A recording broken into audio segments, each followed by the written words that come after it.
Welcome back, everyone. Thank you for stopping by my channel. If you didn't grow up Gen X, what I'm about to say is going to sound like a fever dream. We were the latchkey kids, the ghost children, left on our own to navigate a hyper violent pop culture, dropped off at drive-ins to watch body horror at 7 years old. And then, in a classic twist of institutional gaslighting, the culture turned around and accused us of being Satanists. Yeah, today we're diving into the sinister path of our childhoods.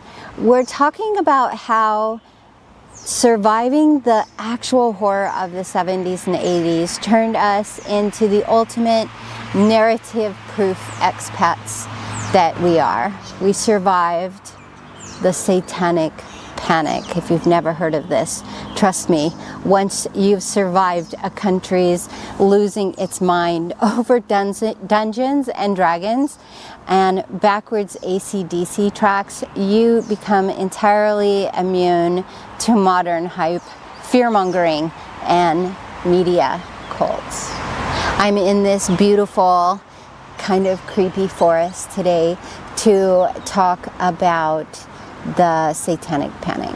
Welcome back to the channel. I'm Island Punk, and if you're new here, I'm a Gen Xer living overseas, making content about the raw, lived experience of growing up in the Gen X culture, how it shaped us, and how we continue to meet life with resilience, grit, and a healthy dose of cynicism. To my subscribers, cheers to you for keeping the light on for me. You guys rock. Thank you so much. Living as an expat gives you perspective. You look back at the place you came from and you see the patterns. You see the cycles of collective madness. So let's head back in the Wayback Machine to where the madness started for us. It was the late 70s and early 80s. The latchkey grindhouse, that's what it was.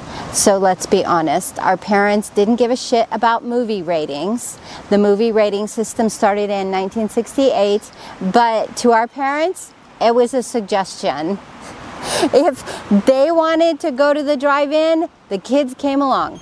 You're gonna pack the 6 kids into the back of a car or truck, buy a cheap ticket, and boom, free babysitting while you drink beer and whatever, while the screen blasted raw, unadulterated trauma into our developing brains.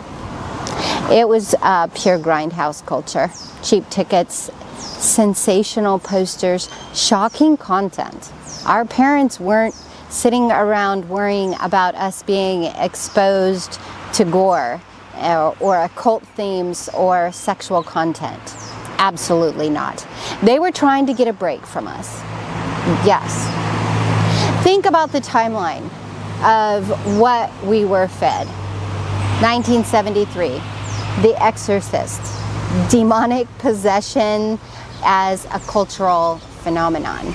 1974, the Texas Chainsaw Massacre, gritty, sweating, backwards realism, and Leatherface. Oh my God. 1977, Suspiria, surreal, neon-soaked witch horror. 1979, classic Alien, catastrophic space terror. 1980, The Shining and Friday the 13th, favorites. 1981 and 1984, The Evil Dead, The Thing, and Nightmare on Elm Street. My parents took us to see Phantasm in 1979 in the drive-in. Yeah, Phantasm. If you remember Angus Scrim as the tall man and those flying silver spheres drilling into people's skulls. Yeah, what a bedtime story that was.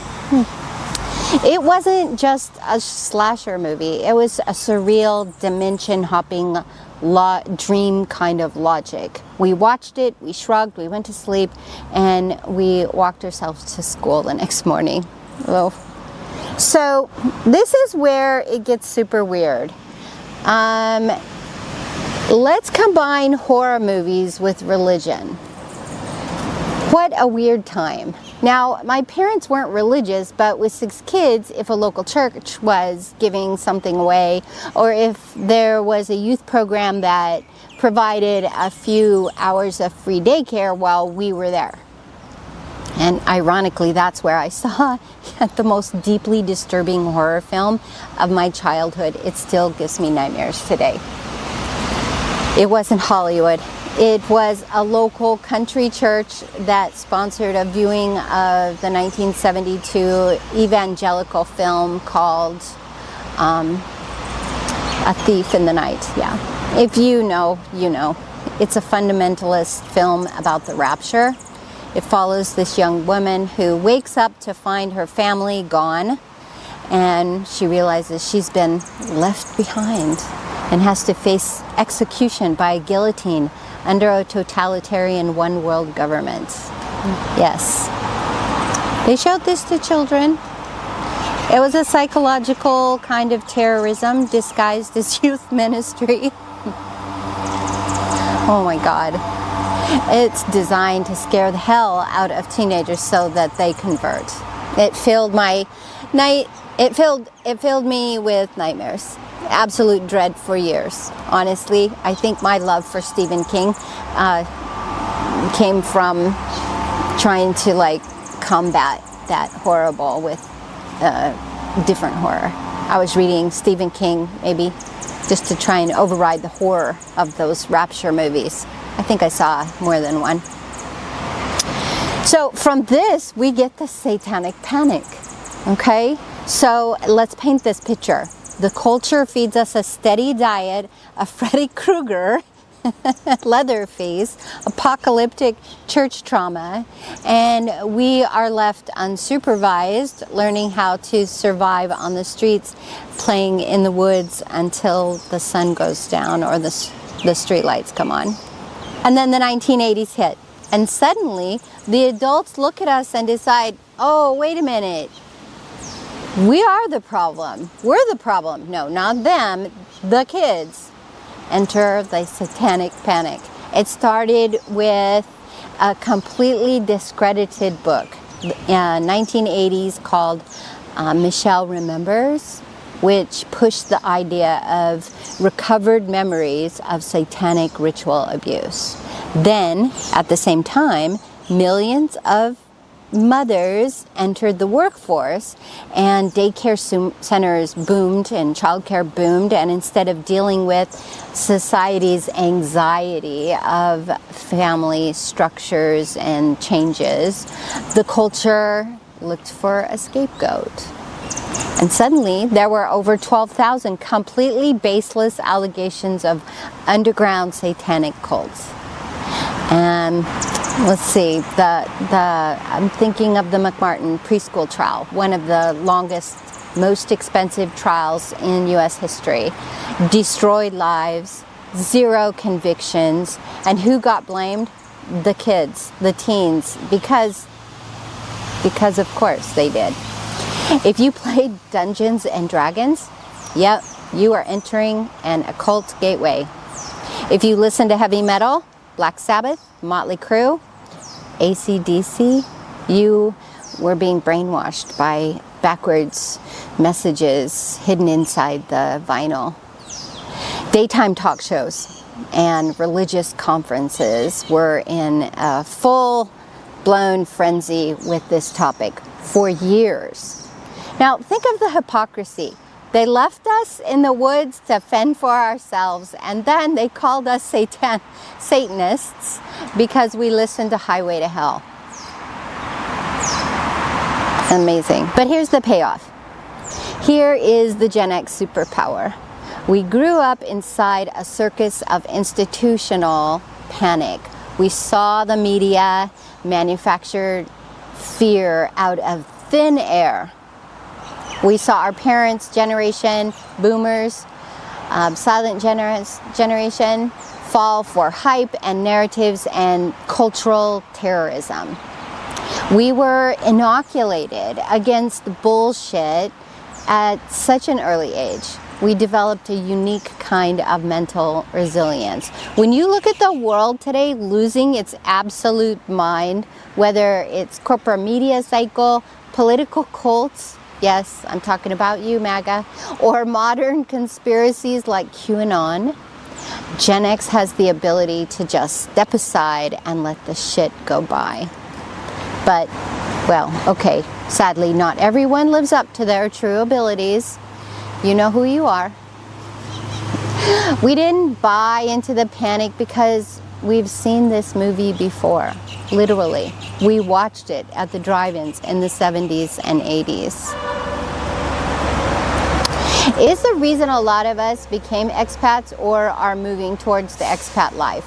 We chose to opt out of the machine. When you unpack your bags in a foreign country, you realize how much of your homeland anxiety is just a localized narrative. You learn to live with grit and self-reliance and an internal peace that the media can't touch. If you want a deeper dive into this kind of self-awareness and navigating your own mental wealth journey, check out my book, Mental Wealth Journey, available on Amazon. But of course, it's a year of journaling that helps you break out of the institutional thinking and return to a solid relationship with yourself. Okay, Gen X, we weathered the storm. We survived the gore, the rapture, and the neighborhood witch hunts. As parents ourselves, I hope we did a better job with our kids. But yeah, that's a topic for another day. I want to hear from you in the comments. Were you ever accused of being a Satan worshiper? Did you play with Ouija boards or get your cassettes confiscated because of the parental advisory stickers? How did you weather the accusations? How does that affect how you view the media madness today?